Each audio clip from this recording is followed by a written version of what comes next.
गुरुदेव, तप को धर्म क्यों कहा गया है? तप केवल कठोरता या उपवास नहीं है। जैन धर्म में इसे धर्म इसलिए माना गया है क्योंकि तप मन, वचन और कर्म की निर्मलता, आत्मिक शक्ति का मार्ग है। संयम से परे तप आत्मा को संयमित जीवन से भी उच्च स्थान दिलाता है। यह हमें इच्छाओं और वासनाओं के बंधनों से मुक्त करता है। कहा जाता है कि एक राजा अत्यंत धनी और शक्तिशाली था। वह चाहता था कि उसकी सेना और राज्य में हर कोई उसके आदेश की पालना करे। एक दिन वह एक तपस्वी के पास जाता है और तपस्वी से पूछता है कि बड़े राजा बनने का रहस्य क्या है। तपस्वी ने उत्तर दिया, सत्ताओं और धन पर नहीं बल्कि मन की शक्ति और आत्म संयम पर विजय प्राप्त करना ही सबसे बड़ा साम्राज्य है। जो अपनी वासनाओं पर निमंत्रण पाले वही सच्चा विजयी है। राजा को तब एहसास होता है कि बाहरी शक्ति क्षणिक है, पर तप द्वारा प्राप्त आत्मिक शक्ति सदैव स्थिर और अजेय रहती है। एक और उदाहरण देता हूँ। एक साधु जंगल में ध्यान कर रहे थे, तभी आंधी आती है, तूफान आता है, जंगल में सब तहस नहस हो जाता है। फिर भी साधु स्थिर खड़े रहते हैं, अपनी तपस्या में लीन रहते हैं।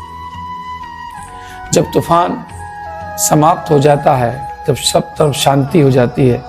तब एक शिष्य उन साधु महात्मा से पूछता है कि गुरुदेव, आप इस भयंकर तूफान में कैसे शांत रहे? साधु मुस्कुराए और बोले, तप और संयम से अभ्यास करने वाला मन हर तूफान में भी स्थिर रहता है। यही तप का चमत्कार है, यही आत्मा को अडिग बनाता है।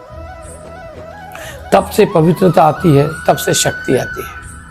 कहा गया है कि यथा तपः तथा बलम, अर्थात जितना तप उतनी शक्ति। तप का अर्थ केवल कष्ट सहना नहीं है, बल्कि मन, वाणी और शरीर का अनुशासन है। तप से इंद्रियों पर नियंत्रण होता है, तप से इच्छाएं कम होती हैं और आत्मा निर्मल होती है। तप से मनुष्य मुक्ति और मोक्ष की ओर अग्रसर होता है।